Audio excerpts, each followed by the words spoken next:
Ashama harka fuudhee daawwattootaa fi kabajamtoota meediyaa kiyyaa akkuma nagaa jirtu gamanaanis warri YouTube chaanala kiyya hordofaa jirtan nageenya cheetan jaalalaaf kabajaa bakka jirtanii simbira haa geettu siniin jedha. Nagaa kiyyatti aansuudhaan waa'ee biyya teenya keessatti deemaa jiru hanga takkaanis irraa dubbachuu barbaada. Kanarratti kan mormii qabdanis kan deeggartanis ni jirtan abdii qaba. Innis maal isin fakkaate? Tokkoffaa osoo waan akka dura hin dubbatin qarree Harargee akkasuma dubartoota Harargee shamarran keenya qacallee gaggaarii sabboontoota lafaa dhufaa jirtan kan aarsaa kafalaa jirtan dhugaa dubbachuuf maqaa Oromoomaatiin maqaa ilmaan Oromootiin gootota kaleessaatiin galanni keessan bilisummaa haa ta'u ulfaadhaa wayyoomaa kabajamaa isiniin jechuu barbaada. Dhugaa dubbachuu fi ergaa hayyoonni keenya hidhaman irraa jalqabanii uummanni Harargee wallahi wareegama guddaa kafalaa jirtanii lubbuu qaalii laataa jirtanii qabsoorraa boodatti jedhaan jirtanii shamarran teenya qarreen Harargee hedduu galatoomaa haawwan teenya hedduu galatoomaa obboleewwan teenya ulfinni isinirra haa turu. Galanni keessan bilisummaa isinii haa ta'u isiniin jedha. Galata guddaa qabdan ulfaadha. Oromoo asitti aansee har'a osoo akka uummanni keenya ka Harargee erga gaafa hayyoonni keenya hidhamaniiti aarsaa hedduu kafalaa jiran lubbuu qaalii kafalaa jiran nutis aarsaa hedduu kafallee har'a akkana hin jirru turre. Oromoo nuti mootummaa qabdu biyya san keessa seerri hin jiru mootummaan haqaa hin jiru. Nafxanyaan waliigaltee Jawaar akka nuu du'u akka fannifamu akka ajjeefamu jedhaa jirti. Nuti immoo hayyuu keenya Facebook kanarraa osoo walitti iyyinu Facebook kanarraa osoo dhaadannu hayyuun keenya nu harka akka waan takka hin taane hadaraa isin ta'u dhugaa narra baay'ee takka natti dhagahame maaliif sitti dhagahame jechuun keessan hin oolu. Akkuma manni murtii waa'ee Dajanee Xaafaa irratti hidhaa waggaa 15 olii yookaan immoo murtii du'aa ka jedhu sun I'm sorry afaan kiyyarraa waan akkanaa jechuun baay'ee na ulfaata. Anis barreeffamu tokko kan namni Facebook kiyya gurame malee waan namni post godhu waan namni share messengerin goonni arga baay'ee natti kanatti dhagahame jira. Kan Dajanee Xaafaa kana ta'e kan Jawaar Mohammadoo maal ta'uuf deemaa jennee maaliif xiinxaluu dhabne? Oromoo kun wallahi waan nu raffisuu miti. Wanti Jawaariif deemaa jiru waan nu raffisuu miti. Waan kana daddafnee haa qolannu waan kana dafnee dura haa dhaabbannu. Oromoo nuti har'a lafaan kaane yoo nuti har'a lafaa hin dammaqne boru hayyoota teenya diinii nyaachuudhaaf deemaa jira. Gaafsan ba'u irra osoo lubbuun keenya jiru osoo lubbuun teenya jirtu hayyoota keenya haa boonnu. Oromoo hamma dandeettan Oromoon kutaa 11 akka Harargee kana gabbaanii haa falmannu. Harargeen bari osoo dhumattu osoo wareegamtu osoo lubbuu qaalii kennaa jirtu osoo mana hidhaa jirtu gabbaatee falmataa jirti. Uummanni keenya kan Shawaallee bakka jirtanii dammaqa. Uummanni Booranaallee bakka jirtanii dammaqa. Uummanni keenya Kabaalees kan Arsiis kan Jimmas kan Ilus kan Karrayyuus kan Walloos yeroon tun yeroo teennee wal eegnu osoo hin taane yeroo bakka hunda dammaqnee dhugaa dubbachuuf mataan kee baay'ee natti dhagahame jira. Mee amma hedduu akkanatti dhagahame wanna dubbadhus na harkaa babbadi keessi kiyya dhimimmaaniin guutame jira.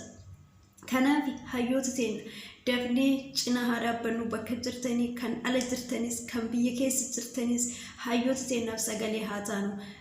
Wanti har'a Dajanee Xaafaa irratti dubbatame kun murtee olola sobaatiin hayyoota teenyarra olola sobaa raksiisanii jiranii magaalaa duuba dhokatanii warra irratti ragisan maqaan isaanii akka hin himamne mootii godhanii jiranii kana seenaan isaan haa gaafatu. Seenaa yoomiyyuu isaan haa gaafatu. Wallahi dhugaan Jawaarii haa iyyatu. Jawaararra kan isarratti magaalaa duuba dhokatanii ragan kanarra lubbuu isaa baasuudhaaf nafxanyaa gammachiisuudhaaf hayyoo Oromoo dararanii miti har'a sila kateessuu bareedduurra iddoo gaarii isa teessanii kabajaa guddaa isaaf godhanii Jawaarii sila har'a sooruu qabanii ture har'a kunuunsuu qabanii ture. Galanni Jawaarii akkanaa miti. Dhimma Oromooti geessii warri galata Jawaarii beeytan warri oolmaa Jawaarii beeytan akka sagalee taatanii fi mana murtii kana nuti Facebook irra teenne ኢትዮጵያ ዲገማ ጀዋር ከሳቶ ኢትዮጵያ ዲገማ ጀዋር ከሳቶ መኪና ሳኒ ተጨጨባ ጀዋር ከሳቶ ወልሩ ቀበኝ ኦሮሞት ትበዳ ነፍጠኛ ትብልጽግና ትበዳ ጀዋር ዋን ከነ ሀቶ ነፍጠኛ ኢትዮጵያ ከስ ድራታ ሰው ኮኒ ዋና ከናዲሳ ማለም ሴተን ጋፋ ሀጫሉ እንዱ ማልቱ አንተ ቆጀት ፍከኝ ሸዋን ጋፋ ሀጫሉ እንዱ Keron umate kun akasi sosida minilik nam takati kasingal akaso magala gabs haga sanu ummata kenna harargetu maka oromoti godati sir kanaf ummanni kenna karsi amatokos kabali samatokos ujjajir kanaf oromoti yo namni lubbu bade haga namni lubbu du setani egina hadara sini tatau amma hadamagnu hayoni bi ala jirtani le hayu kesani sagaleta kabiye kes jirtani le hirira gadi bafal madda animatan ki arabayta kana dukube jirga manni murti wae dejane fasan dubbate kajawar mal akamta kajadu baye to kuna dipise jira nafxanya ni mo jawar nu ha wore gamu jette jirti jawar nu ha du jette nu ha fanni famu jette jirti oromoti yabaka jirtu damaki hayu kan kebra dabadu hayu ke lubbu isa bararfadu gafa jawar to boyna oromo amma wake jirtani damaga sena jala himbata eno kacadise eno kalmata rol bek no atif gelato oso lubbun tenne jirtu hayote kenna bonu oromo hamma dandeettan Oromon kutaa godha tokko akka hararge kana gabbani hafalmanu harargen bare osoo dhumattu osoo wareegamtu osoo lubbu qaali kennaa jirtu osoo mana hidhaa jirtu gabbaatee falmataa jirti ummanni kenna kan shawaallee bakka jirtanii dammaqa ummanni booranaallee bakka jirtanii dammaqa ummanni kenna kabaales kan arsiis kan jimmas kan ilus kan karruyyus kan wallos yeroontu yeroo teennee wal eegnu son taane yeroo bakka hunda dammaqne garbatu mataan ke baay'inatti dhagame jira me amma heddu sakkanatti dhagame wanna dubbadus na harka babbadi keessi kiyya imimaanin guutame jira kanaaf hayyoota teen dafne cina harabannu bakka jirtanii kan ala jirtanis kan biyya keessa jirtanis hayyoota teenaaf sagalee haa taanu wanti harda janet afarati dubbatame kun murte olola sobatin hayyoota teenara olola sobaraksisanii jirani magarraja dubadho katanii warra irratti ragesan maqaan isaanii akka hin himamne mootu godhanii jirani kana seenaan isaanii gaafatu seenaa yoomiyyuu isaanii gaafatu wallahi dhugaan jawaari haa iyyatu jawaarra kan isarratti magarraja dubadho katanii ragan kanarra lubbu isaa baasuudhaaf nafxanya gammachiisuudhaaf hayyoo oromoo dararanii miti har'a sila kateessoo bareedduurra iddoo gaarii isa teessanii kabajaa guddaa isaa godhanii jawaari sila har'a sooruu qabanii ture har'a kunuunsuu qabanii ture galanni jawaari akkana miti immoo oromooti keessi warri galata jawaari beeytan warri oolmaa jawaari beeytan akka sagalee taatanii fi mana murtii kana nuti Facebook irratti enne ኢትዮጵያ ዲገማ ጀዋር ከሳቶ ኢትዮጵያ ዲገማ ጀዋር ከሳቶ መኪና ሳኒ ተጨጨባ ጀዋር ከሳቶ ወልሩ ቀበኝ ኦሮሞት ትበዳ ነፍጠኛ ትብልጽግና ትበዳ ጀዋር ዋን ከነ ሀቶ ነፍጠኛ ኢትዮጵያ ከስ ድራታ